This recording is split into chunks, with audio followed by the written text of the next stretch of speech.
What's up, everybody, and welcome to the Blue versus Green show. I am your quarterback for this episode, Walt. Wow, I just realized sunglasses. Interesting. I have my reasons. um, Trying I'm to hide joined. his emotions for this episode. Yeah, this is gonna be a Poker tough one, face. especially for the Jets side of things. Again, I'm your quarterback for this episode. I am Walt, and I am joined here as always by our two other guys, Jose and Gabe. Guys, say what's up. What's up? What's up? What's up? What's up? And again, if this is the first time that you're on this show, please remember to subscribe to the show. And if you're not, please remember to hit that notification button. See, I can't even talk today. And hit that Are like you button butt also. fumbling it? Yeah, I know. I'm Butt fumbling buttling it. Hail Marying So, it. Listen, I'm just so frazzled from the events of Thursday night that I don't know if I'm going to be able to make it through this entire episode. But Oh, I'm sure that we can't make it. that's what we're going to try and do because that's what we do on this show. Mhm. So, Mhm. I'm going to open it up. Gabe, I think you wanna start with this rant. Yeah, sure. Yeah. All right. So the Jets game happened on Black Friday, and just like how I expected it, it was Jets dressed in black for their own funeral. It's an unfortunate decision to go with all black on Black Friday. But it was indeed a bit of an ugly affair all around. But at the same time, what can we expect? Nobody really expected the Jets to do anything really meaningful. This was more of a let's see what the product is on the field for what it's worth. Again, we all already know it's beaten like a dead horse already. This was not supposed to be Zach or Tim Boyle's game. This was supposed to be Aaron Rodgers highlighting this game, which is why it was happening on Black Friday as it is. It's the only game that was supposed to happen on Black Friday, and it was supposed to highlight the Aaron Rodgers show, which is why they even made it a home game over here in East Rutherford. So it's an unfortunate situation that you guys don't have Aaron Rodgers to take advantage of all the how do I say, all the lights that you guys are being highlighted with and stuff. Instead, it's more of a circus, and that's the unfortunate thing. So, my main takeaways is that despite what a lot of people, out there, a lot of your friends might even disagree with me, but I thought that Tim Boyle, all things considered, did not play that bad. I don't think that there was anything particularly bad that I could think of that I saw, with the exception of, like, this is the Jets kind of thing that would happen, drop passes, bad situations, unlikely outcomes in certain plays and stuff like that. That's more of a Jets thing than a Tim Boyle thing, I think. But outside of that, I just thought that this was like a normal Jets game, really. So, and that's how I felt about it. So, who's next? Jose. So I was so upset about this game that I burst a blood vessel in my eye, essentially. If anybody can see that. No, that's not actually what happened. That happened earlier today. Maybe it was from the stress of thinking about the game before I got on the podcast, though. The only good takeaways, not even takeaways, the good things that came from this game, would be, they actually made some personnel changes. None of them were great. The timing was too late for most of them. Doing them all at the same time was stupid. I think some of them were in the incorrect personnel changes. And in the end, it was just kind of essentially useless because the offense was anemic and terrible once again. Breece Hall can't get it going. Garrett Wilson can't really get it going. He's going out there trying everything he can. They both are overdoing it almost. Right? They're not even at an 11. They're at a 14, and it's really hindering their ability to make plays, something that Saleh even addressed. And I mean, the way that the defense played wasn't particularly bad this week, but the way that their discipline was falling apart on the field, the personal foul calls, fighting, that was ugly. That was ugly. The personal foul calls, the fighting. I mean, if you want to kind of circle around to maybe some optimism, the team responded pretty well in post-game interviews and all their interactions with the media since.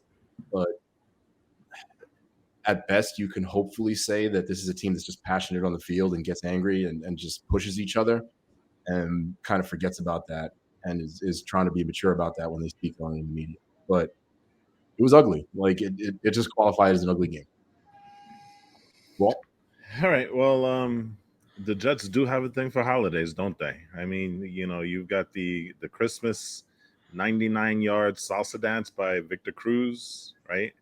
You have the Thanksgiving butt fumble. Butt fumble. Man, Foot you're fumble. fumbling that butt word today. Yeah, I know it's not working for me today. Oh, And man. then now you have the Black Friday. The Hail Mary. The Hail Mary. I've also heard Fail Mary, but I believe I've heard the Fail Hail Mary Mary, was taken by another team. that is already a thing. Yeah, Hold on. some other team did that, so we'll I call mean, it every Hail Mary. crown is there to be lost, right? Just like every record is there to be broken. Listen, the only thing we've got left now is the Jets have to do something on Halloween, right? I don't think they have done it yet. So, Kwanzaa maybe that's the next one that they target. Halloween is a Sunday next year. There you go. So we got to hit Kwanzaa. We got to hit Festivus. All those things. Those are the next ones that they're gonna hit.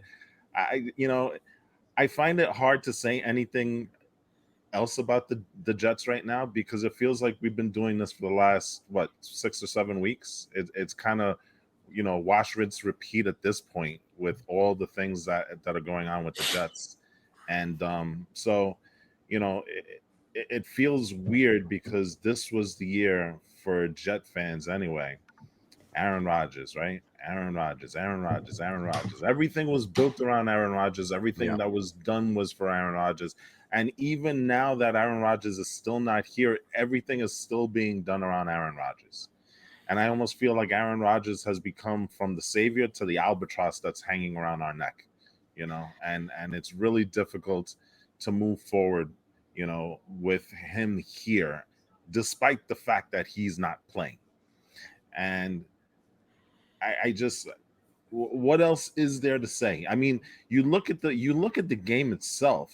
Going into halftime, it was a 10-6 game. The game was right there for them. But of course, in Jets fashion, what happens? You get that 99-yard Hail Mary return, and then everything just falls apart from that. It's typical Jets. I don't want to use the same old Jets, so I'll use typical Jets, and that's where we are with the Jets right now. I mean, what else is there to say at this point? But real quick, isn't that kind of like the thing? The fact that you don't even want to say the same old Jets, but they are the same old Jets, is how a Jets fan feels, just dejected and over it. It's weird, and let's just get into the Jets, right? It's weird because the Jets had a different feeling, especially the last couple of years. You felt like the Jets were on the upswing, and the Jets were really looking to go places. You know what I'm saying? You had a young team, you had some nice talent, and for the past 2 years, it's been nothing but disappointment and sorrow and heartbreak and I can't believe this happened. For the second straight year, our offensive line falls completely apart. I mean, so in a sense, it is same old Jets, but it feels like a different same old Jets. If you understand what I'm saying, like the same old Jets from back then were a futility born of the lack of talent. This same old Jets is a futility because injuries, because of some questionable personnel moves, some personnel moves that the coaches refuse to make, even though it's blatant in front of everybody's eyes. So that's why I say it's hard for me to say same old Jets because it's not in the same vein that we used to use that phrase before, if that makes sense. It's going to sound like an excuse, but like it is kind of different because in the past, there wasn't really much hope put on many of the quarterbacks. I mean, there was a little bit. You had some faith that Sam Darnold was going to turn out to be a great pick. There was some talk of Chad Pennington being better than he was, and he just didn't have the best career here. He had a decent career and ended up going elsewhere and having a slightly better career, I think, with the Dolphins, right? Yeah. And Geno Smith, same thing. I don't think he was quite as hyped, but he was expected to be better than he was, and now he goes to Seattle and he is better than he was. And it like you said, it feels less like a dearth of talent. And I don't even want to go so far as like injuries and like going into specifics, but it feels in general kind of like a cursed Jets, more so than years past, because you have all the crazy injuries, you have all the crazy plays that have occurred, you have all the crazy ways to lose. Aaron Rodgers getting hurt on 4 plays, Corey Davis retiring like at the beginning of the season when we were really counting on him to be our number 2, and then Lazard falls apart in that role. Like it's like everything. It's like literally, man, it's like hitting a roulette table and literally calling like 10, 15 of them wrong. Like black and it's red, red and it's black. Yeah. Like it's just the worst luck. And that's why it doesn't feel, like you said, like the same old Jets, because it seemed to everybody that the Jets made at least solid decisions before the season started. The Corey Davis thing, well, before the season started, right? I want to make that distinction before the season, right. And then the season started and they made a lot of bad decisions. But that's why it feels a little different. Well, and I can understand that. But here's the thing here's where I think that you differ, and where I think that it really is kind of the same old Jets, because even though it just seems like, it's just the worst kind of luck, it's how the organization responds to the results of that luck that makes it feel like the same old Jets. I feel like, especially this season, we've talked about it. Accountability from a coaching standpoint, from a GM standpoint, just from an organizational standpoint, doing things a little too late. That is what feels like the same old Jets. You had some really bad luck, but you did nothing about it. You've had some really crappy results throughout the season, but everything that we're doing now in this past game with the Dolphins is a little too late. You know what I mean? And we've said that, and I think that that's kind of like the biggest thing regarding the Jets specifically. And that's what makes it feel like the same old Jets to me, because we do forget that Zach Wilson is a backup right now. Even though he was picked let's forget about the fact that he's a second overall pick. Let's forget that he was the starter last year and so on and so forth. He's on the team this year as the backup and should have been treated as the backup. I mentioned today with the Belichick game and sitting Mac Jones 4 times this season, it's because he's treating him kind of like a backup. It's messed up because Mac Jones isn't the backup of that team. He's the starter, but when he sits him down, he's giving the team a chance. And I think that if the Jets had treated Zach Wilson a little bit more like the backup that he is, not trying to insult the guy, but it's what he is right now. If they had treated him like the backup that he is, we probably would have seen some changes when it was a little bit more needed, versus just hoping that he turns a page, that this is the game that he turns a page and stuff, until it got to the point that it's a little too late. Making a change, all these personnel changes and the QB change, even for the Dolphins game. I mean, that's tough. It's the Dolphins. How could you really evaluate anybody when you're facing one of the best teams in the league right now in this season? Even though the Dolphins haven't beat a really good team yet, they've been destroying all the teams that are under 500, right? And that's the Jets right now. So I don't think this isn't the game where you get to evaluate how well those changes were. So right, and I think just to your point, it's also important to note that there was really no practice time leading up to this game. So Tim Boyle was really just kind of, working based off of walkthroughs, and you're not going to get a lot accomplished especially if this is your first true start. You know what I'm saying? But I wanna throw something out to you guys, because you made an interesting point, and you were talking about the deficiency in the coaching and the deficiency in the organization wide and stuff like that. And I'm pretty sure that this take has been put out there before, but I really do blame a lot of this stuff on Aaron Rodgers, and not Aaron Rodgers specifically, but Aaron Rodgers in terms of the effect. approach, the cult of effect and the personality. approach that the Jets took. Because think about it this way, right? And this all started going all the way back to preseason, right? Because the Jets were clearly looking for a quarterback to replace Zach. I mean, that was the mandate that was given, and then the three quarterbacks were really the ones that they were looking at was Derek Carr, Jimmy Garoppolo, Aaron Rodgers. And I think early on, really early on, they said, Aaron Rodgers is going to be our guy, right? And think about how that free agent period in the offset season worked, because we were always questioning, first of all, is Aaron Rodgers coming here? And that took a long time. But the consequence of that was that if you look at it, really, the Jets made no moves prior to that. They were kind of hamstrung in the offseason with Aaron Rodgers because they didn't know if he was coming. And so how do you allocate, different, the budget that you have and the pieces that you want if you still don't even know if your quarterback is coming, right? So that's the first thing in terms of the Aaron Rodgers effect, the negative Aaron Rodgers effect, right? And then you had him going down, again, famously, 4 plays, 75 seconds, right? The Jets made no moves. The Jets didn't even inquire into looking at quarterback. Why? Because they didn't want to offend Aaron Rodgers. And because, you know what? He has a relationship. I think earlier, either today or on Black Friday, Zach called him his surrogate older brother. You know what I'm saying?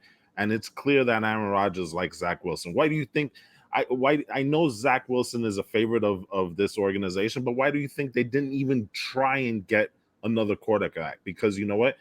The organization likes Zach, but so does Aaron Rodgers. And Aaron Rodgers would have been annoyed if you got somebody to back up Zach Wilson, And you look at all the players that came in, the Alan Lazards, the Randall Cobbs, I forget the name of that lineman that really sucked, Billy Turner. All these guys came in because of Aaron Rodgers. And maybe if Aaron Rodgers was here, then that would have worked. But he's not. And it's failed spectacularly. And now we're getting into an offseason where we're talking about the Jets possibly getting at least a top 10, if not the way they're going, a top 5.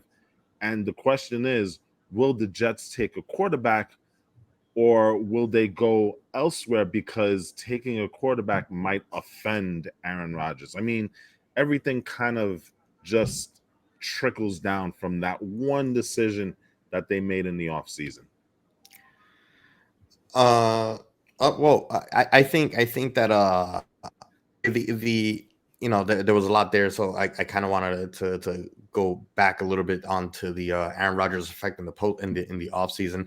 I don't think that I don't necessarily agree, but then again, I also don't have evidence specifically to back it up. But I don't agree that it's that the Jets were hamstrung. I think that the Jets were very, very well aware that there was a very, very high likelihood that you guys are going to get Aaron Rodgers. I don't think that you guys got Nathaniel Hackett to entice Aaron Rodgers to come. I think that it was through back channels. Aaron Rodgers said, "Hey, go get Nathaniel Hackett. That's who I want as my OC."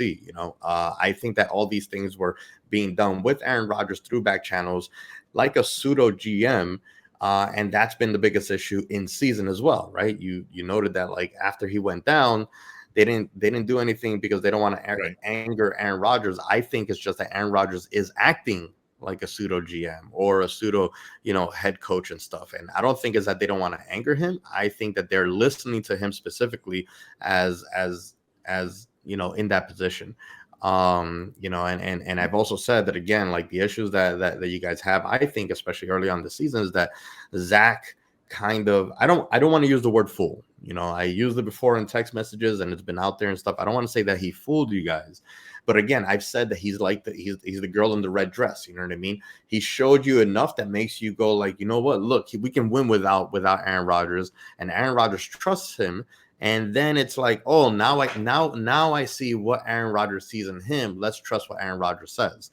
That's if Zach Wilson if you guys had lost that first game against the Bills, I guarantee you that there would have been a much higher chance that that you guys see a quarterback at the trade deadline. I don't think so. I don't think so. So because you gotta remember this. They already knew what Zach was. I mean, they literally announced it when the season ended last year. We're going for another quarterback. That means there was no faith in Zach to begin with. So to say that, so if you're saying that the Jets were fooled by Zach Wilson this year, then that's why I said I don't want to use. I don't want to say that word. Okay, but even if you're going to say that they thought that Zach Wilson was going to be, now, granted, this was supposed to be a redshirt year for him. Yeah, understood, right? But he is what he is, and he made micro improvements this year. But he is what he is. So yeah, that we know now. The thought that somehow, and listen, I guess we were culpable of it also, right? Because what was the thing? Oh, look, Zach didn't have a great game, but look at this play, or look at that play, or this play shows that Zach Wilson is good. Everybody did it. I mean, you're literally on Twitter, you're literally having a war between the guys that support Zach Wilson and the ones that don't. So I get that, but as an organization, they should have known better. Yeah. So there's a lot to unpack over the last couple of minutes, but the one thing that I'll say to your point is that Aaron Rodgers wanted to be Tom Brady when he came over here. He wanted to go to a new team and prove a lot of the same things that Brady proved, that he wasn't a part of the Green Bay. It wasn't Green Bay that made him great. It was him that made Green Bay great, right? He made the team, not the team making him. But at the same time, if you look at what the Jets did in the offseason, it wasn't like the wool was pulled over their eyes in a lot of senses, because if you look at what even a lot of the sports media said, like, they made a lot of the correct moves, right? You got Lazard to be a number 3. They drafted pretty well. They got a decent blocking tight end. They got some decent defensive players, decent offensive linemen. Did they make all the moves that they needed to? No, but would they have been able to make all the moves that they needed to? And like, I think if you think about like the quarterbacks that they ended up that they were thinking of getting, Carr has been a disaster and Garoppolo is out. Carr got benched today. Right, so, but I'm not talking about the quarterbacks. I'm talking about the offensive linemen that were out there that were free agents that they could have gotten. I'm talking about the safeties that were out there that they could have gotten. I'm talking about the linebackers. In general, though, they did draft an offensive lineman as well. Like no, I understand that, but there was also the thought. I remember it because I was on Twitter all the time. Who are the Jets taking? And nothing really truly happened until Aaron Rodgers signed. And understandable, because he's bringing in a hefty contract. You have to account for that. And so you also, once you bring him in, that's when you start restructuring, which he did, right? But up until that point, there was no sure guarantee that Aaron Rodgers was going to be here. We all thought that was going to happen. You know what I mean? And so that's why I say it felt like they were hamstrung behind it, because there was a lot of players that I know a lot of fans wanted, and it felt like they didn't even kick the tires on that, because they were in this limbo. For example, they could have been a big upgrade for the Jets that they missed out on. Like, I don't remember, to be honest. I don't remember, and I didn't do any research, but I know that there was some guys out there that the Jets could have used. I mean, if it's going to be an impact player, though, we would remember their names. I feel like there wasn't an impact player that the Jets really lost out on in the offseason. But you don't think? And again, they had their number 2 wide receiver. Corey Davis was supposed to be here. You know what I mean? And Tippmann has been great for the Jets, actually. He's been one of the better offensive linemen. But like we've said before, the amount of injuries that this team has had on the offensive line, you can't really account for that. Like, no doubt. Can't account for it in the preseason. They should have done more, and I've agreed with y'all on this many times. And this has been my main point, really, about everything. It's during the season when the Jets made the wrong moves. That might have been because of Aaron Rodgers, but I don't necessarily think so either, because it might have been the overconfidence in Zach Wilson, but he had taken some steps. Again, by week 3, you should have started kicking the tires on more quarterbacks, which is another thing that I've said, which is why all the timing of this is what doesn't end up working for me. Same as the personnel changes. We did all of those 11 weeks too late, when we should have experimented with a lot of that at least 5 or 6 weeks ago, especially players like Lazard and and Uzoma and like other people who just weren't playing up to snuff. Mitchell, being awful. Like there's a lot of players that like we should have done something about it in the season. But in the offseason, again, with the retirement of Corey Davis, that really messed up a lot of what the Jets' plans were. And I mean, he was a linchpin player in a very real way, if you think about it. Because if you don't have a number 2 wide receiver, what the hell do you even have a quarterback for? You don't have a great tight end like a Kelsey, like the Chiefs do. And you have a young running back who's been pretty solid for you guys, straight up. Solid, but he's not chasing Kelsey. I mean, Travis Kelsey. He's not. But there's very few tight ends. How many teams have a Travis Kelsey? But that's my point. The Jets don't have Travis Kelsey. That's my point. Right. I understand that. But what I'm saying is that like at least you have like a solid, tight end in Conklin that has been performing consistently. But we don't have also like we have a pretty good running back. That's a really solid young running back, but he's also not been established, and he had an injury last year, and we haven't been blocking for him. We haven't been putting in the right personnel like Ruckert when we needed to. So a lot of this is in-season mistakes, which was partially overconfidence. To kind of talk about why it's not exactly the same old Jets. When the hell have we ever been this confident we were going to win anything? Last year. Do we want to talk about Boyle, the QB? I know I do, but at the same time, we've been long in the tooth on this conversation already. So, do you guys want to talk about Boyle? I think it bears some conversation. Well, I mean, it's his very first start. Doesn't it warrant it? Yeah, absolutely. I do believe so. So again, we're going back to the Aaron Rodgers effect, right? Because Tim Boyle is expressly here because of him, right?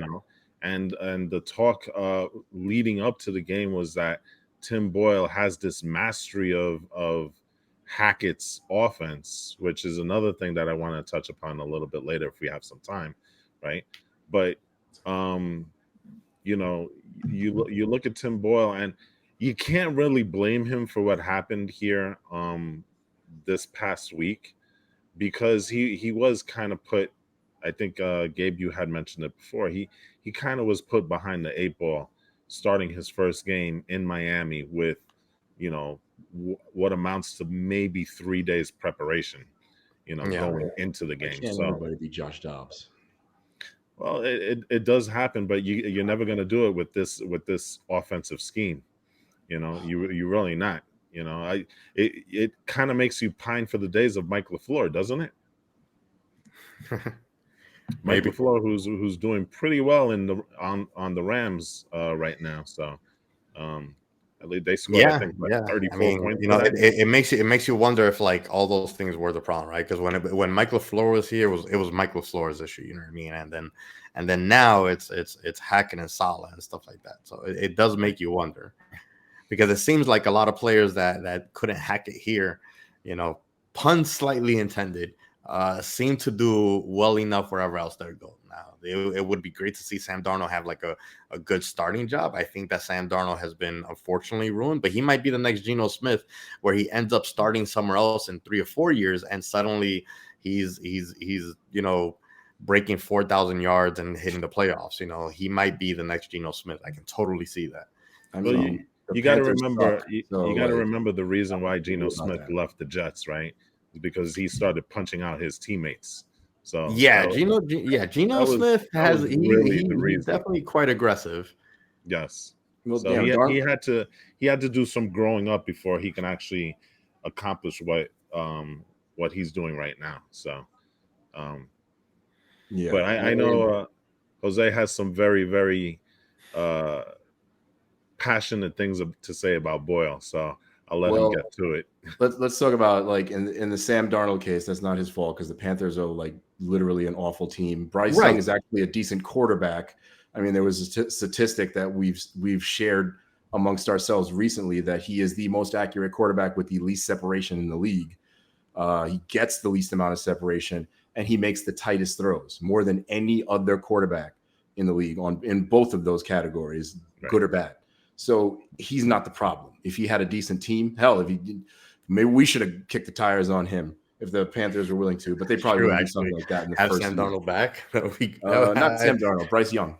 Oh, Bryce Young. Yeah, sorry. Yeah. But the thing that has always been the issue with me, and I think this has been the misunderstanding that's kind of made me upset about like the conversations we've had about this, is it's not that I think that Zach Wilson is the guy, but I agree with Saleh that he is the guy that gives us the best chance to win. You're gonna say that the Hail Mary wasn't something that was Boyle's fault, but Zach Wilson did that same thing a few weeks ago. In fact, twice, where he's put the ball in the air a lot further than that and given the wide receivers enough time to actually get into the end zone. Saleh mentioned it without really being explicit about it, but you're supposed to give your wide receivers more time to get under the ball. They weren't all there. They were spread out. And like I said, Zach Wilson did it against the Patriots, scrambling to his opposite side, faking out Max Crosby, and actually making an on-target throw that, Uzoma knocked out of Garrett Wilson's hands. Conklin. So the little things matter. And I think that those little things Zach Wilson is better at than these other quarterbacks. Again, that doesn't mean I think he's the guy, because they should have kicked the tires on somebody in week 2 or week 3 to actually see if they could get somebody to either be a backup or start and continue to have him redshirt and be mentored. So to me, it's the timing that has been the issue, just like the timing of all the personnel changes. And, maybe they could have tried Boyle a few weeks earlier, but I still don't think it's going to be anything fantastic, because he did well in the fourth quarter when it was garbage time. And he had 49 total throwing yards on 24 completions, 49 yards in the air on 24 completions. All of what was done was by, I guess, Jets wide receivers, running backs, and tight ends scrambling like maniacs to try to get something done. So you can say that like it's a little bit nitpicky, sure, but I think the little things would have mattered in a game like this. And I think, again, the best person to give us a chance to win is Zach Wilson, maybe Trevor Siemian, but they don't have as much confidence in him, it seems, for whatever reason. Play calling, the playbook, I don't really know. But that's where I fundamentally disagree with you, because one, on the Hail Mary pass, it's his job to get it up in the air and get it to the end zone, and it's the team's job to find the ball. I mean, it wasn't that 4 white jerseys happened to be there. It's 4 white jerseys all converged into that point. And there were black jerseys that were going in there. I don't think that you could have seen them because they were black, but there was even a Jets player in that mix. So it wasn't just for Dolphin players. But again, that's not that. I think that is the most nitpicky thing that you can do is on a Hail Mary. That's not even how you run the Hail Mary, though. Like, you're supposed to wait for one of the players to get up past the other wide receivers, and for the 3 of them to kind of. I mean, I don't even know if I can explain it, but there were 3 Jets in the. There were 3 Jets players right there. There were 3 Jets in the end zone. It wasn't like they were still 3 yards short of it. Huh? The Jets players need to go get the ball, though. So they have to go get the ball. Yeah. That's kind of how it works. It's their fault if they're not looking up at the ball and seeing where it's going. Didn't have time. This is not a timing throw. This is not a timing throw. This is not something that you're airing it out and trying to drop it into somebody's basket. It's called a Hail Mary for a reason. You're throwing it up there because it's a prayer of a throw, And again, you look at there were 3 Jets at least in the end zone.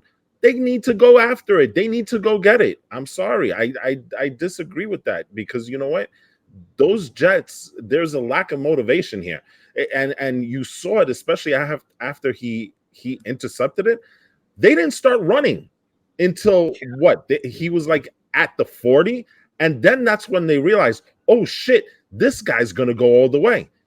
Even Garrett Wilson, who we're praising him because he's the last guy that ended up right before the guy crossed the end zone.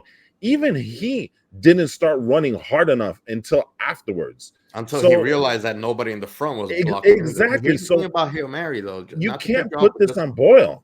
You can't put this on Boyle. There's no way you can put this on Boyle. The other thing too, Hail Mary passes, they're intercepted all the time. It's just they don't turn into touchdowns. Exactly. They usually get intercepted and they get touched on the floor and they're down, and then the game is over. Not 3 yards shy of it.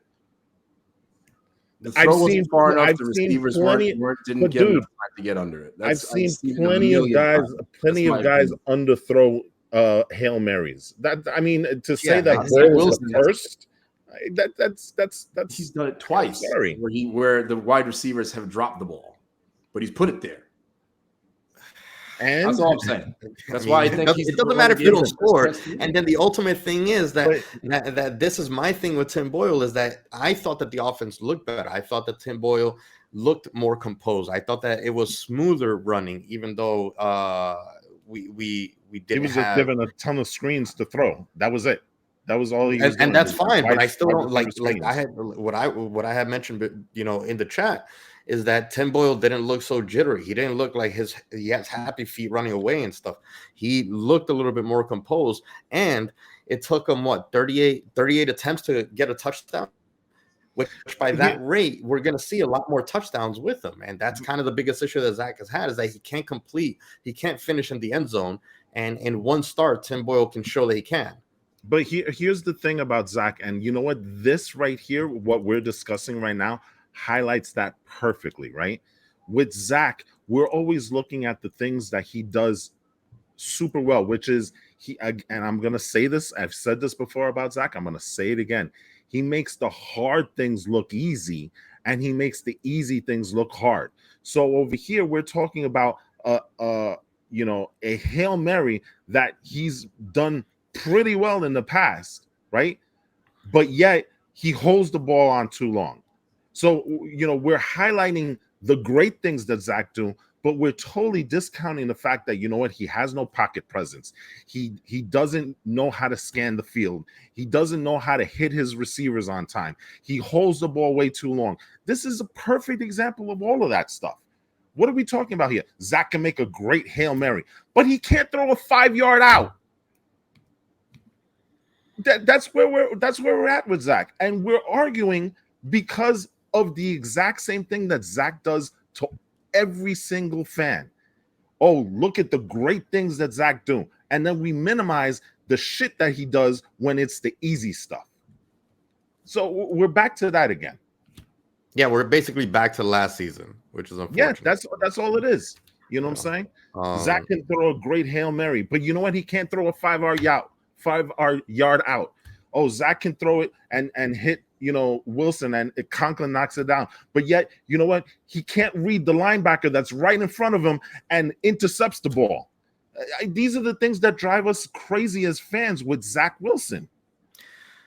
Well, the same from Tim Boyle. He got sacked 7 times and he threw 2 interceptions. I mean, I don't know. Yeah, but those 2 interceptions, you got the Hail Mary interception, and the other one was tipped by a defender into someone else. That's the same thing as also, you can't count those interceptions. Yeah, and you're also looking at a guy that had 0 preparation for the game. You know what I'm saying? And yes, Tim Boyle is not the answer. I think we can all agree on that, right? He sucks. But he's not great at all. But at some point, in order to stop the fracture of this locker room, you've got to make a change with Zach. You know what I'm saying? Zach clearly wasn't it. And again, I'm not saying that Zach is the only issue. I think I've been on point with this a lot. There are a lot of issues here. The offensive line is completely decimated. There's no team in God's green earth that can run an offense proficiently with that line. You know what I'm saying? And it's not their fault because you know what? We're playing 5 stringers in here. You know what I'm saying? And we have Lazard, who's epic at drop. I think, what was the last statistic? He's dropped 20% of his targets this year. So, again, it's not Zach's fault. I understand that. I agree with you guys fully. I think Zach got a raw deal. But you know what? Zach is the quarterback of this offense. And if somebody's going to take the fall, it's going to be Zach. And how is the easiest way to create a spark? You get rid of the quarterback. Now, the problem is our backup quarterbacks are shitty. I think we can all agree on that also, right? Yeah. Tim Boyle, just based on his college stats, I don't know how in the world he's an NFL quarterback. I don't know who he slept with to be able to get in, because literally the man had a season where he threw 1 touchdown and 13 interceptions. Think about that in college. and he Yeah, made it to the yeah, NFL. no How question, in they the look world does that really, really happen? bad. So I mean, Zach is not the problem, and I've said this before, but he's kind of the problem. But he's not the problem. But he he's may just be a one of the little bit many of the problems, problem. but he's a very serious problem. And the thing is that he's a problem that you guys haven't been able to figure out. And sometimes We you just can't. gotta like punt that problem away and tackle a different one. You know what I mean? And So I um, blame a lot of this to Hackett. And unfortunately, Hackett is a guy that's untouchable right now. You can't normally, and tell me if I'm wrong. Normally, if you have a team like this, who's the fall guy in this? It's the well, offensive it's coordinator. usually the offensive coordinator. We've seen that already this season. But I We saw think it with Pittsburgh. You're with this historically team, this bad. is like the Raiders. Honestly, this entire coaching staff would have gotten canned. I don't think so. And call me a Salah apologist here. I don't necessarily think it's his fault, but I think he's again hamstrung by the fact that Rodgers likes Hackett. Hackett has to stay. Now, the interesting part about it is that this offense is tailor made for Aaron Rodgers. So maybe we're singing a different tune next year, right? But it's clear that Hackett is not a good coordinator.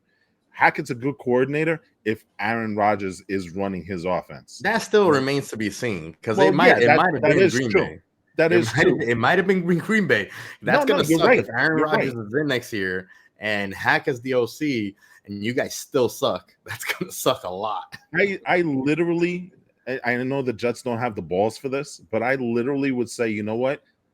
I would bring in Aaron Rodgers to Florham Park and say, listen, dude, we got to really talk. You know what I'm saying? There is now, what are they, 4-7? There's now 11 games of proof here. This offense is tragically unimaginative. It's tragically uncreative. There is, Jose, you even said it. The next time that they do motion on a play will be the first time, right?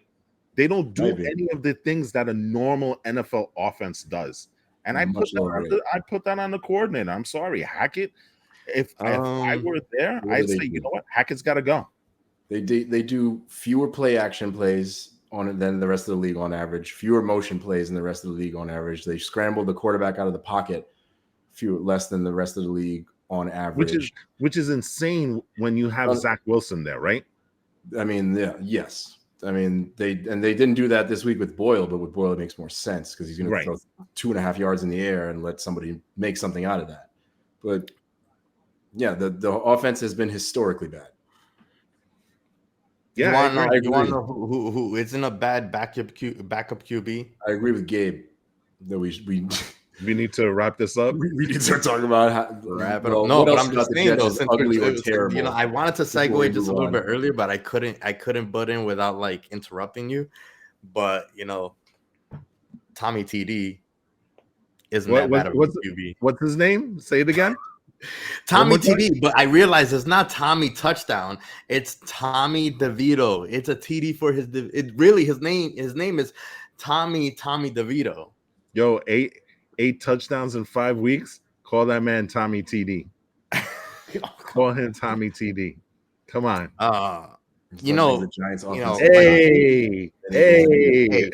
Look, I'm not complaining at all. I'm happy that we've got two. It's our very first back-to-back win of the season. I'm super happy about that. I will take the wins however I can take them. So I guess I feel like a Jets fan right now, but I will take the wins however I can get them, even though this one was actually kind of ugly. You know, the defense, just like the Jets, the defense won us this game, coming away with all those turnovers. We scored. The only scores that we got on those takeaways. Otherwise, it would not have, it would not be a fun day. Because this probably would have been, honestly, without those takeaways, this would have been just like the Patriots Jets game, where it's just like a super low scoring game and we just ended up not doing anything against Bill, to be honest with you, right? Because we would have been at 0. I thought Tommy looked pretty good in the first half. I think the second half was not his best outing for sure. I think the weather, because it started raining kind of hard, had an effect there. You saw some wobbly passes from him. You saw them kind of change the play calling a little bit because of the effect that was having. I think maybe even visibility was an issue for him. But again, this is only his second start, right? Second official start. Yes. Mhm. Right. So it's only his second start, and having to like face the pressure. Imagine the pressure of facing Bill Belichick and the Patriots, a rival, and not just a rival, but also a Hall of Fame coach, who's trying to be the winningest coach of all time, in front of literally your home. When you're 15 minutes away from the stadium, it's your home. It's literally your backyard. I can 200 see the of his pressure. 200 people, 200 family members showed Yeah, up for Tommy 200 DeVito. family members were there. Crazy. Yeah, it's like I it's know like You know that how much. many Thanksgiving dinner in an Italian household. It seems like so. you know how many tickets he paid for? How many? 3. Really? His Wow. mom, his dad, and his brother. He said he put a quote right after the game, and he was like, "Yo, this is something we agreed upon in the off season. The only tickets I pay for is mom, dad, and bro. That's it. If you want to get there, you get there on your own.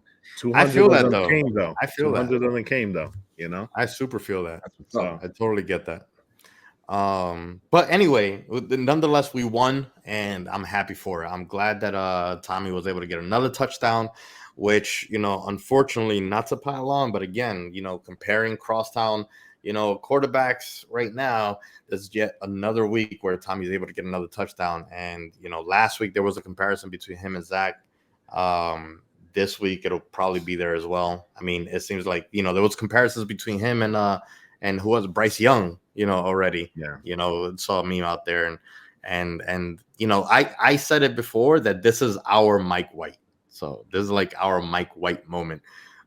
So I hope that it keeps going.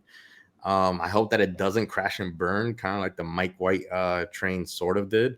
But yeah, that's how I feel about Tommy and the game itself.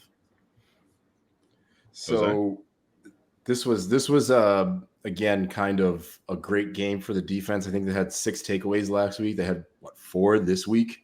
Right, yeah, because last week it was so 3 fumbles and 3 3 interceptions, interceptions. right? Yeah, Mhm. yeah. And this week they didn't get as many interceptions and fumbles, but the defense still did its thing and is playing like the Jets defense right now, just as good, I would say, on just about every level, especially when you consider that Sexy Dexy wasn't in the game today because he That's was true. injured That's with a true. hamstring Yeah. injury. So the defense has been showing the fuck up for the last couple of weeks. I mean, and it's been showing up in spurts this season, but it seems like they're finally getting it all together, really getting it all together now. And, it's the Patriots. Sure, their offense isn't that great, but Washington is not that damn bad. And they did maybe even better last week. So the defense has been fantastic. And you know what? The offense is humming along pretty well, too. I mean, I said it earlier in the chat, like the best quarterback in New York right now is Tommy TD. Tommy DeVito is by far. Yeah, Also, technically, it's like he's the not only even- he's the only working quarterback right now. I mean, Right, not the only one, but of the working quarterbacks, the ones that are not on the injured list, he's the best one for sure. Yeah, I mean, there's, I think Tyrod Taylor is coming back from injury soon, right? And there's think still a next question week. as to whether or not Tommy TD is going to play next week. So he's been really good.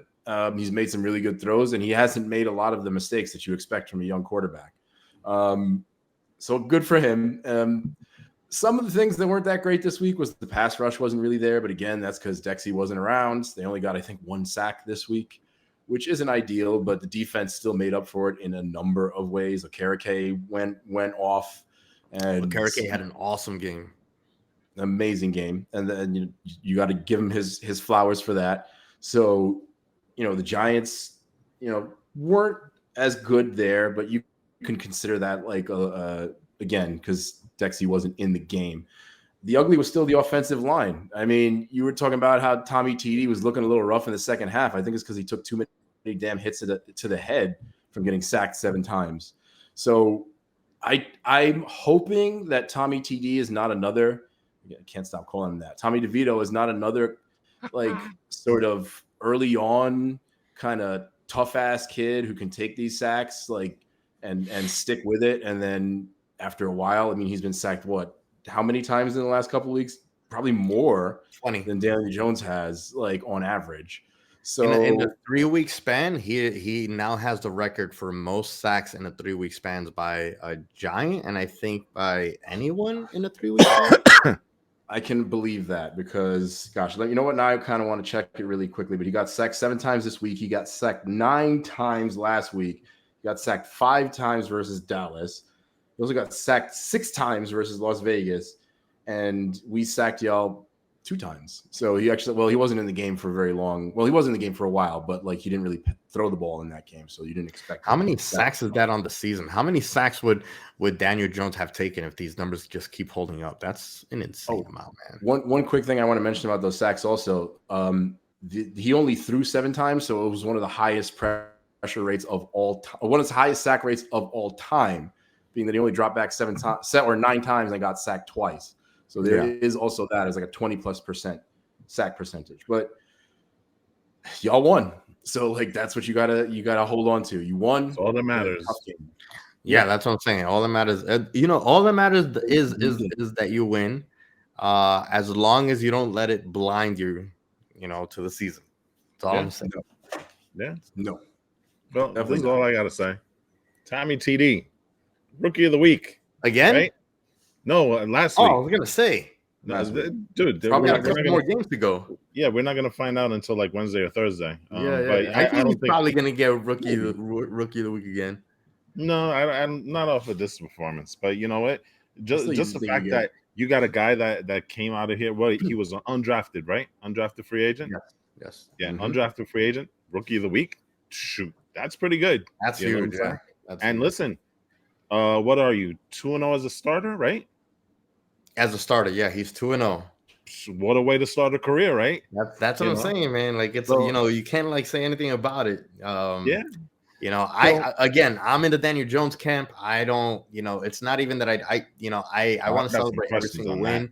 I just need to also defend those that are like, sit Daniel Jones for the rest of the year. I don't think that that's going to be the case. And speaking about next year, the rumors are out there that Daniel Jones is, and it's not just from one source, it's from a lot of different people that are talking to a lot of different people within the Giants organization.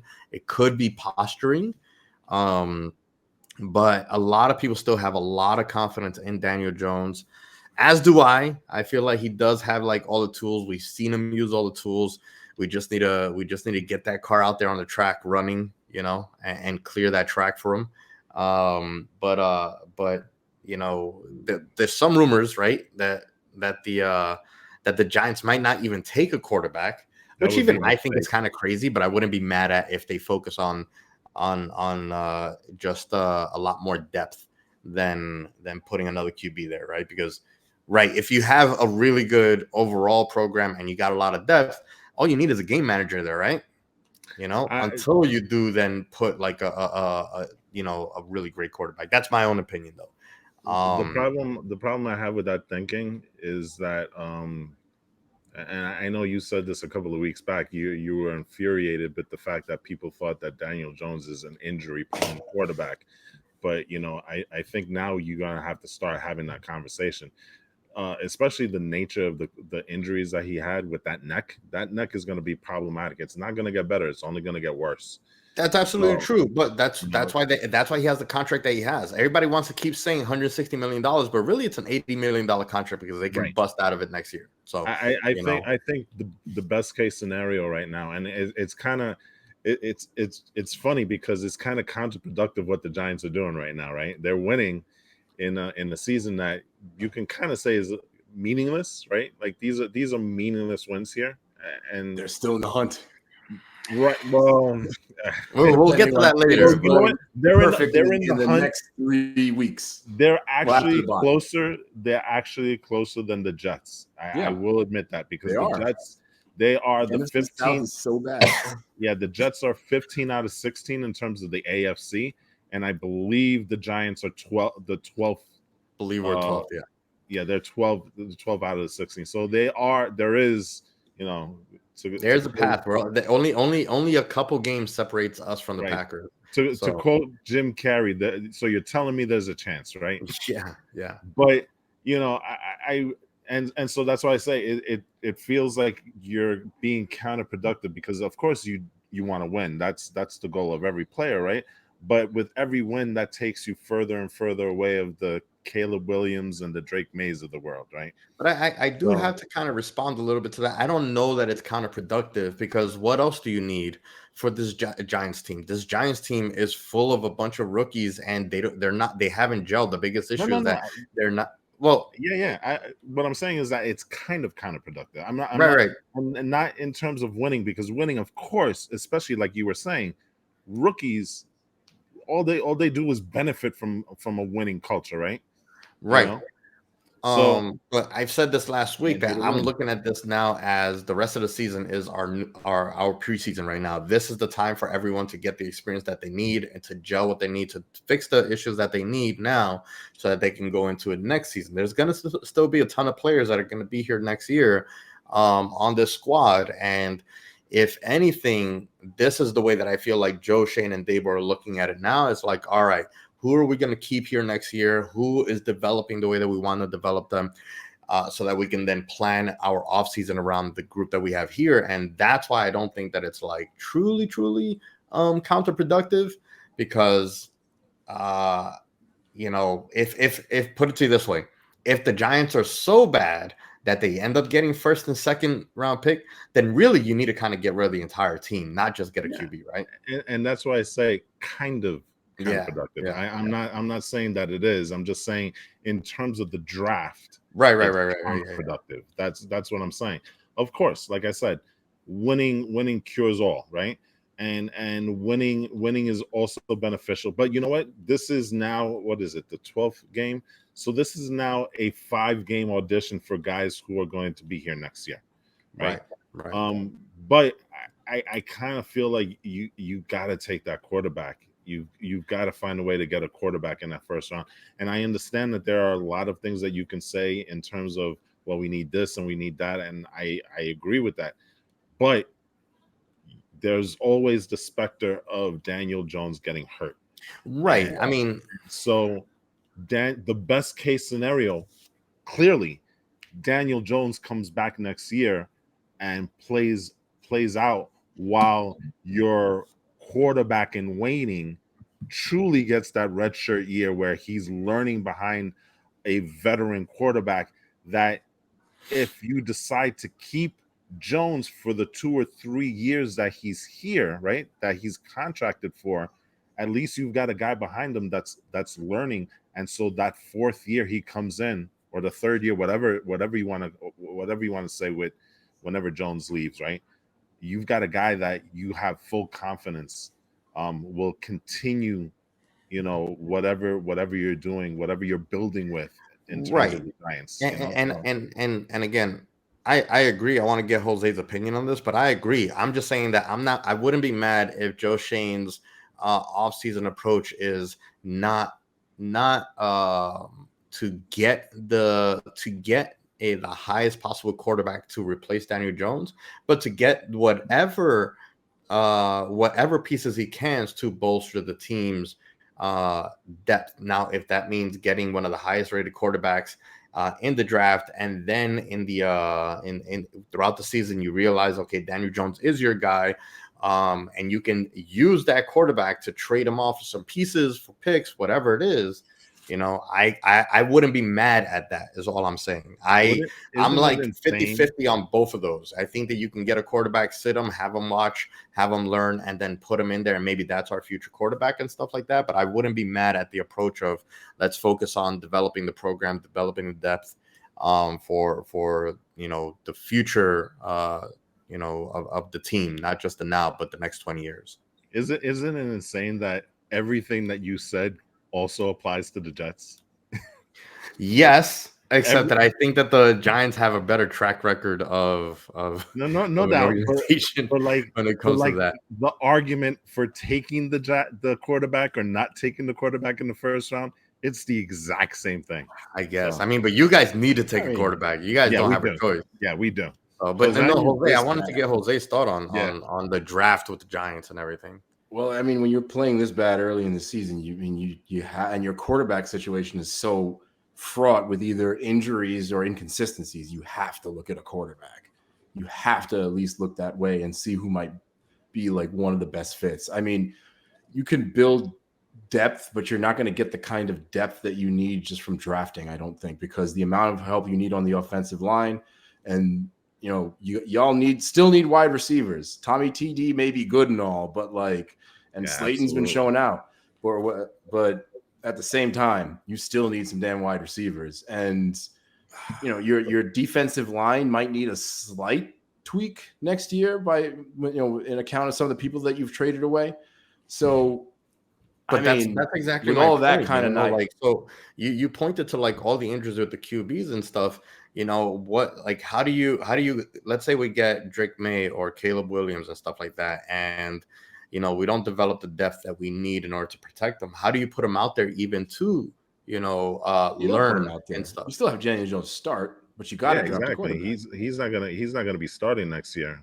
Hopefully. Right, but then Daniel Jones starts and he doesn't have any protection and he's injury prone. What do you think is going to happen?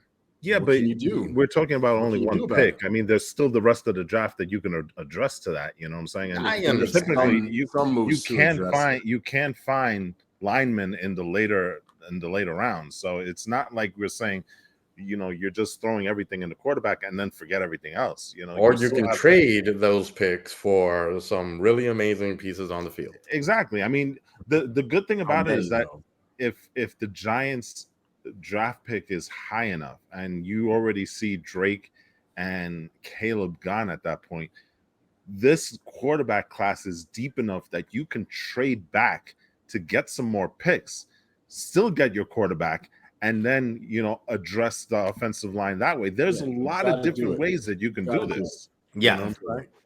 So but my point is, this is the year to do it because conceivably, again, and you know what, we never know, right? But conceivably, this is probably, again, I'm going to use the phrase that we hear almost every single year. This is the best draft class for quarterbacks, right? So at least there are going to be what we think are good quarterbacks available. So the Giants can trade down and still, what's the phrase? Have your cake and eat it too, right? Yeah, right. I think so. I mean, I think but this is also why I don't like talking draft until it's said and done. Because now the best quarterback that we could pick after today's win would be Bo Nix, most likely. I wouldn't be mad at Bo Nix. I like Bo Nix. He has a ton of experience. I like him for the Jets. Purdy had a ton of college experience, and then he comes in here and he just knows how to play, right? Because he had 50-something games or whatever. So I like Bo Nix a lot. But who knows if we end up higher or even lower now or whatever it is, if we listen to, not listen, but like if Jose's predictions come to bear, we might have not 5 games of a tryout, but we might have a 6th game in the playoff tryout. So we don't know, right? Let's look at the numbers, right? Y'all still have a 3.8% chance to make the playoffs, which is a few orders of magnitude higher than the Jets because they're less than 1%. Yeah, you guys are less than 1%, so it's at least 3%. It's at least 3 times higher. It's I think it's less than 0.1% actually, so it's several orders of magnitude higher. And hey, let's talk about miracle ways to get into the playoffs. Y'all could realistically beat Green Bay. You can beat New Orleans. They're in shambles right now. It'll be a little tougher maybe to beat the Rams, I feel like. Actually, I feel like that's one of the tougher teams, although Green Bay has been playing really well as of late, and Jordan Love has been balling out. He might be Rookie of the Week, right? And you also had Aiden O'Connell do pretty well this week. That's true. Yeah. If you can split a game with Philly and win 4 out of your last 5, that puts you at 8-9, which doesn't sound fantastic. But when you're talking about the current team that's who is in this exactly in this hunt right now? They are 5-5. I think 2 of the teams that are in the wild card hunt. So if something like that happens, you split a game with Philly, and somehow Minnesota, Seattle, and Green Bay fall apart. Which Green Bay playing KC next week, Seattle playing Dallas next week, and then the week after that, Minnesota, Las Vegas, Seattle at San Francisco, followed by Seattle going to Philadelphia and Minnesota playing the no Joe Burrow Bengals. But so look, You gotta have some hope after a game like that, don't you think? Yeah, but I mean, look, the interesting thing is that like Philly just beat, like Jalen Hurts himself with his feet, just beat Josh Allen and Patrick Mahomes back to back. They lost to the Jets. That's what I was gonna say. They're very inconsistent. But then the only team to beat them is the Jets. So yeah, you know, if our defense shows out the way that the Jets have showed out in that game, and it really it's starting to look like this. It's kind of starting to look like the Giants defense is starting to become like the Jets defense earlier on, and the Jets defense now is starting to look like the Giants defense earlier on, where they're kind of looking checked out and maybe like not fighting as hard and being frustrated on the field. So I don't know. Maybe it's possible. Maybe we end up facing the Eagles, you know, last game of the season, and they happen to kind of be lackadaisical enough for us to win that game. Who knows? Right, exactly. Maybe they're not going to start all their starters. I don't think it's likely. You know. Hey Gabe. Yeah. What if they don't start all their starters? They're the best team in football right now, right? Yeah. Don't you wish? Yeah, but it's New York though. More aggressive. Don't you wish Dabo was a little bit more aggressive in that Giants game? I mean, the Jets game. Imagine that's a game you guys should have won. Tommy can throw, man. Y'all should have given him a chance. Imagine, think of it this way: if you guys had won that game, you'd be 5-7 and right in. No, you want to know why? You want to know why? Because look, I look at the second half today. Right. Look at the second half today that we're all like. No, but look, today's second half, like I said, I thought Tommy played very, very poorly, and that's why I said that maybe it's because of the rain. Because in that Jets game, you know, it was, you know, that rain was not good. He still didn't turn. Well, you don't think some of that had to do with Bill Belichick and his second half adjustments? I don't think it's totally. I mean, it's possible, but you guys don't have an amazing defense, also. No. But what I'm saying is that, you know, in that game, and I think we've all said this. Brian Double played not to lose. He didn't play to win. And so that was my only criticism of him in that game. I understand. You know what I'm saying? So I understand, imagine how different your season would be feeling right now at 5-7, right in the thick of things. That's true. But I gotta stop you though, because again, you know, sure, okay, Dable played not to lose, but the strategy did ultimately work all the way to the end, with the exception of choosing a kick instead of choosing to go to fourth down. I can understand that, you know, being a bad decision. But up until then, the strategy held. And we're talking about Tommy's very first appearance in the game versus Tommy 3 weeks later, you know, where he has experience. He's now starting. He's gotten practice. You know, it's very, very different, you know. I don't think. Sure, you can say that he could have been more aggressive with Tommy, but I don't fault him for not being aggressive with Tommy.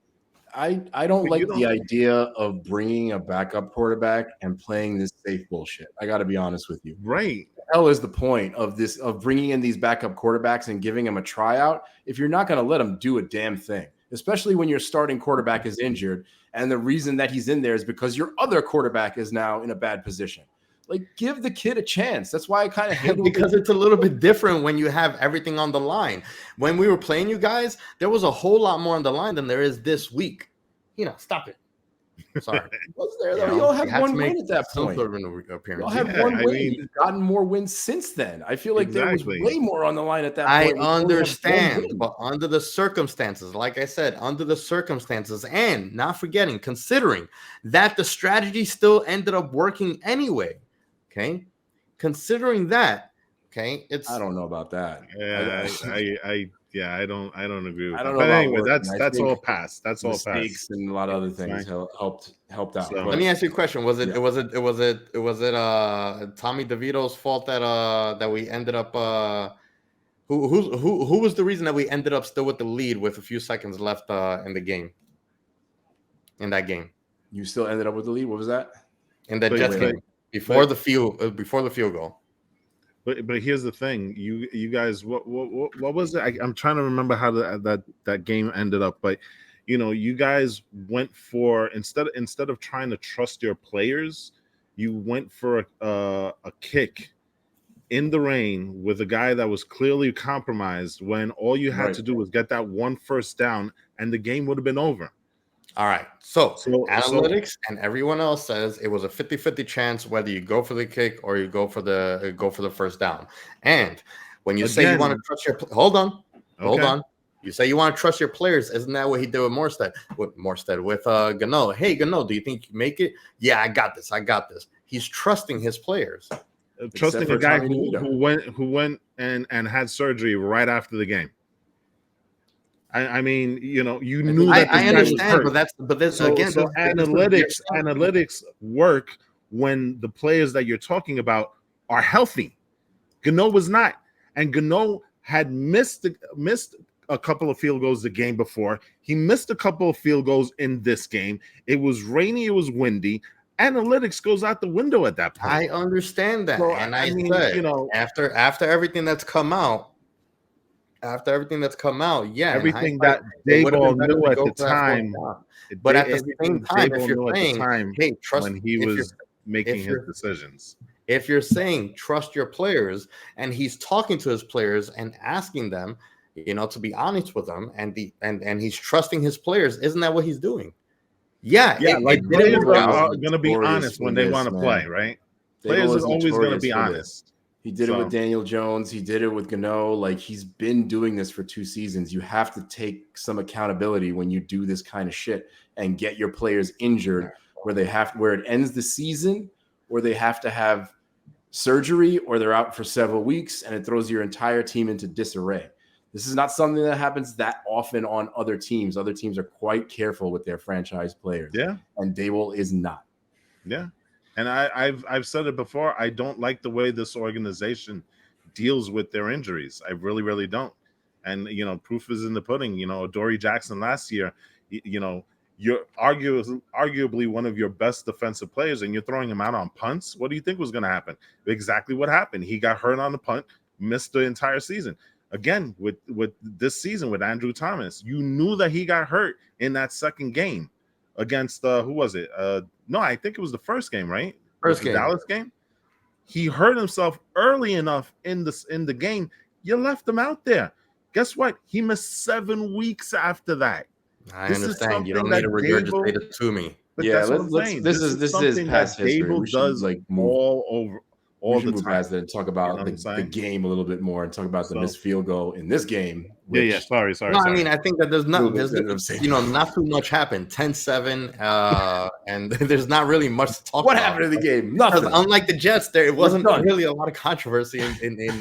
There's not a lot of controversy that's happening right now with the Giants, to be honest. No, they're playing. You guys are actually maybe made up franchise. You know, you the defense is doing the job. You know, so. Brian Dayball. The Dayball controversy that we heard earlier was made up, with Dayball and Wink being at each other's I don't think it was throats. made up. And I don't Joe think Judge it was made up. thinking he called. I think it was taken out of context, if anything. Okay, Dayball. We know that Dayball's a get in your face kind of guy. He's willing to do it on the sidelines, in front of everyone. There's no reason why he wouldn't be doing this behind the scenes in the locker rooms and stuff.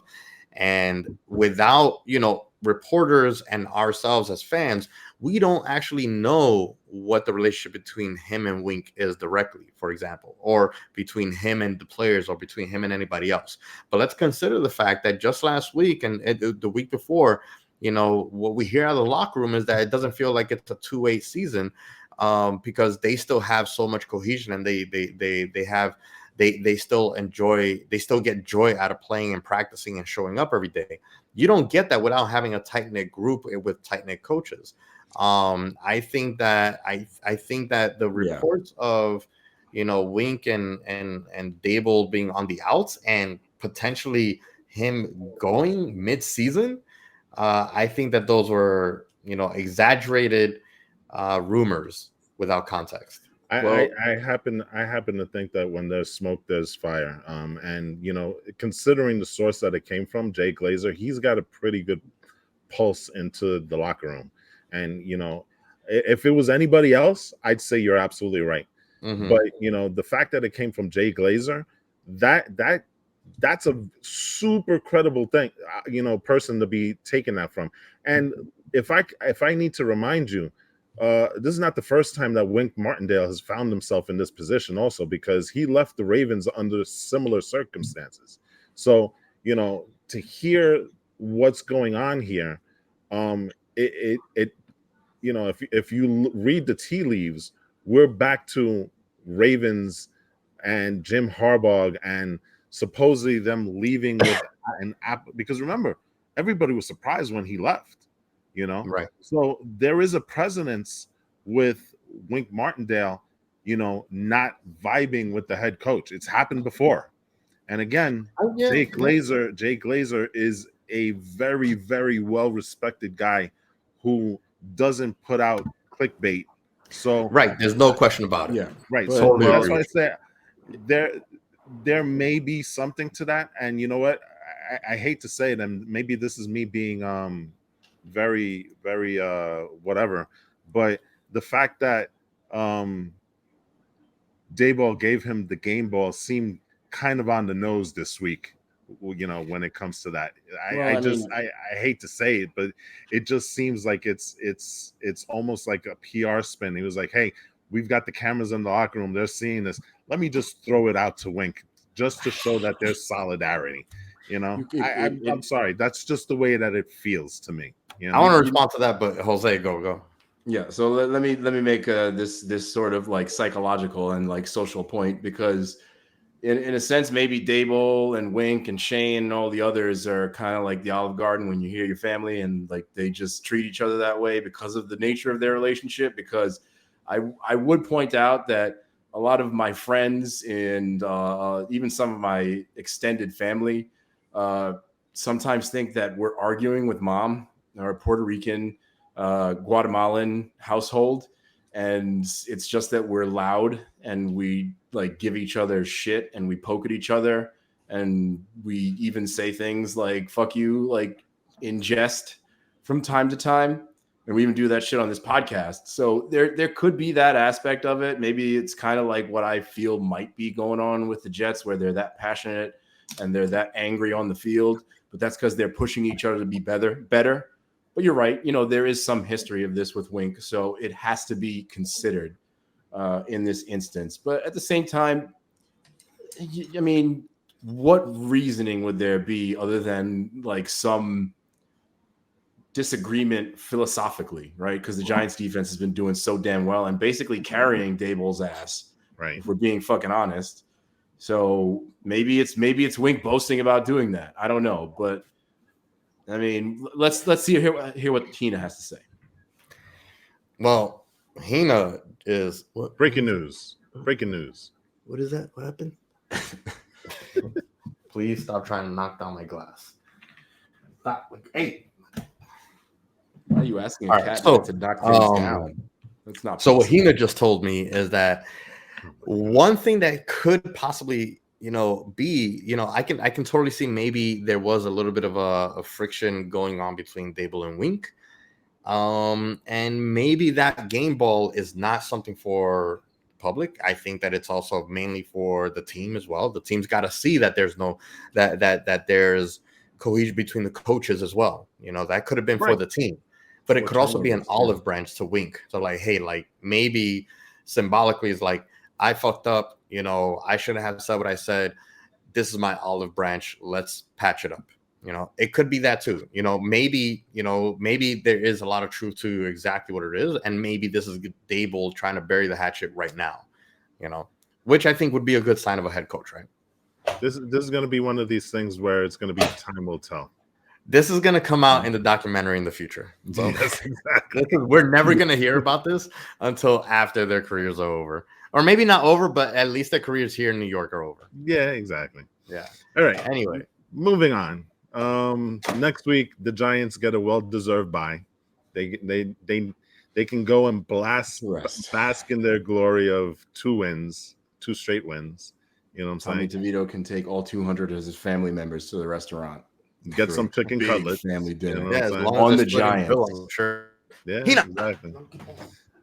So the Giants have off next week, and then next week, Falcons Jets.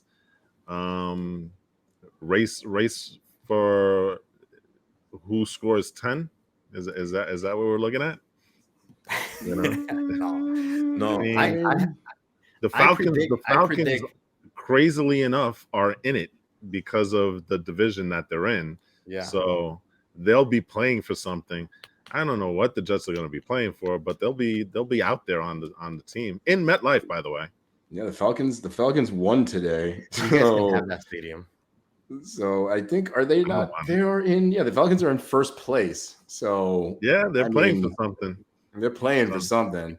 We're playing for what? I don't know. I mean, I don't know. I feel like I kind of want to save my predictions for later on this week, maybe. Nah, I got them right now. Go ahead. 17-10 Jets. 17-10 Jets. Yes. You really believe that we're going to win this game?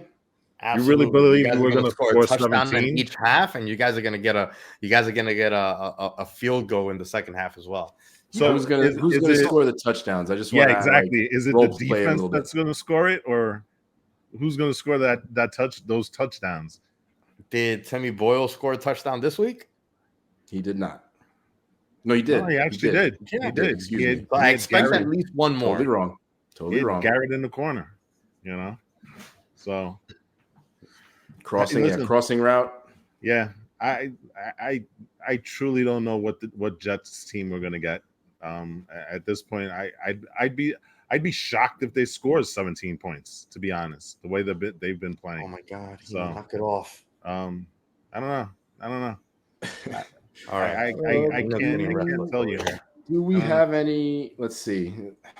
Geez, I'll try to do my best here. The Falcons are 2.5-point favorites over the hometown Jets, and the over/under is 35.5, which you would say, Gabe, would be the under, and you would say the Jets would cover.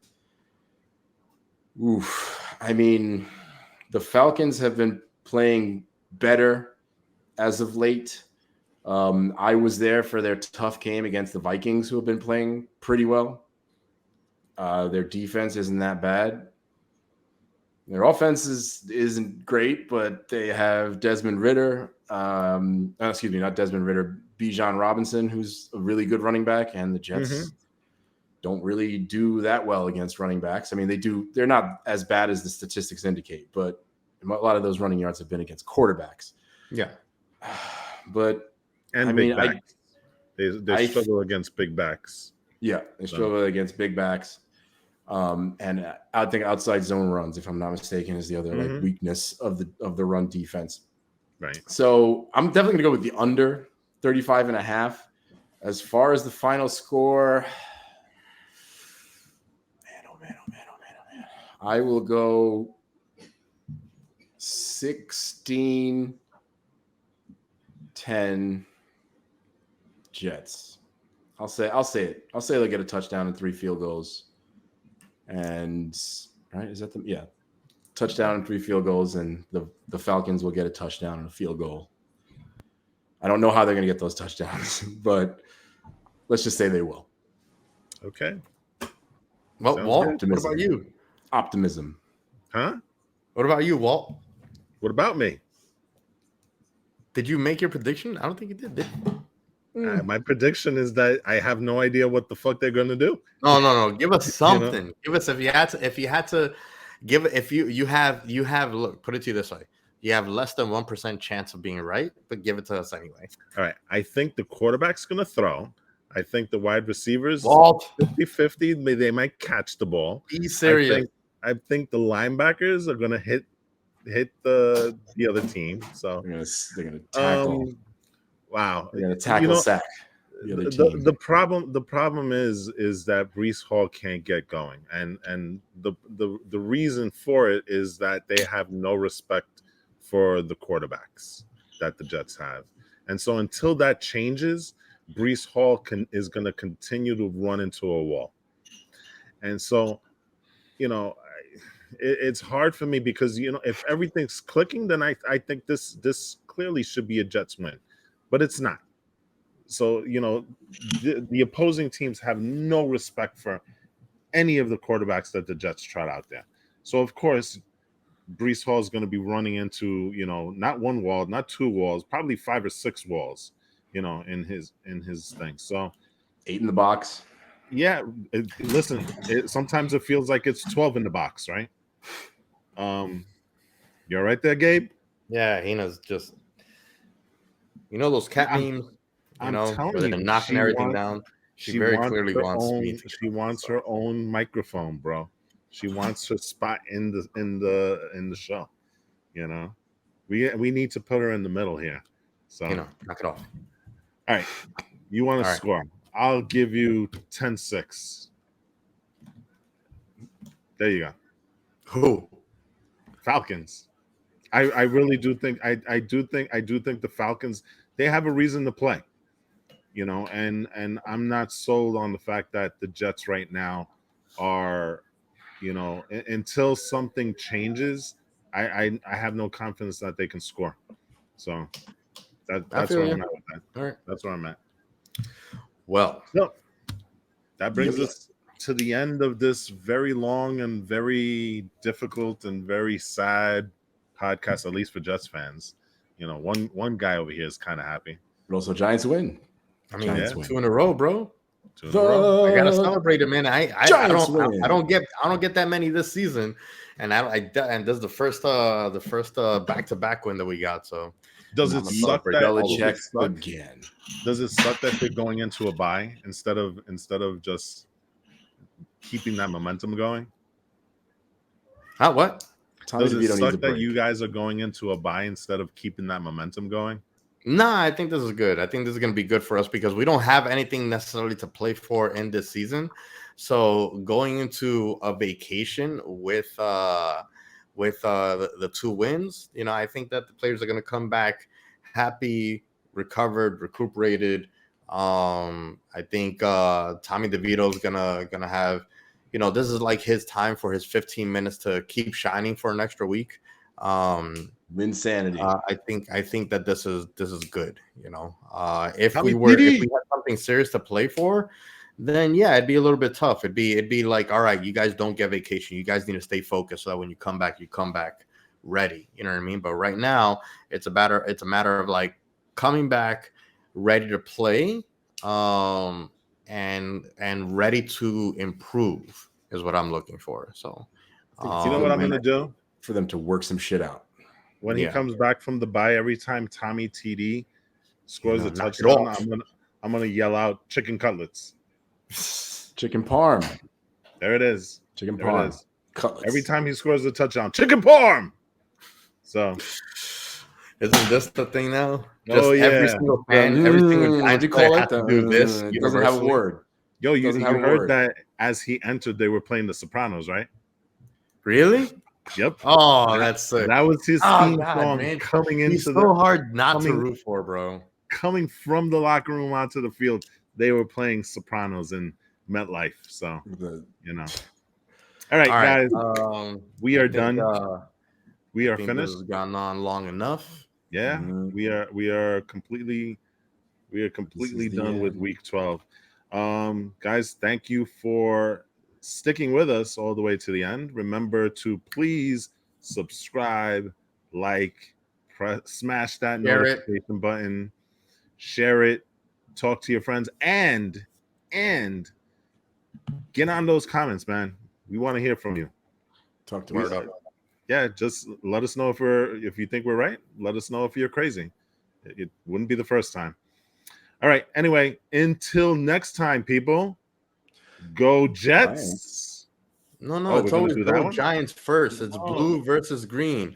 Until next time. Yeah, but go the Giants won. The Giants won. Go Giants. Your thing. I can't say that right now. Go Giants. Go Giants. Go ahead. I know you guys. You guys are still Jet fans. I believe in you guys. Say it. Go Say it. Jets. Jets. Jets. Later, Jets people. fans till we die, basically. Yep. Peace. Peace out.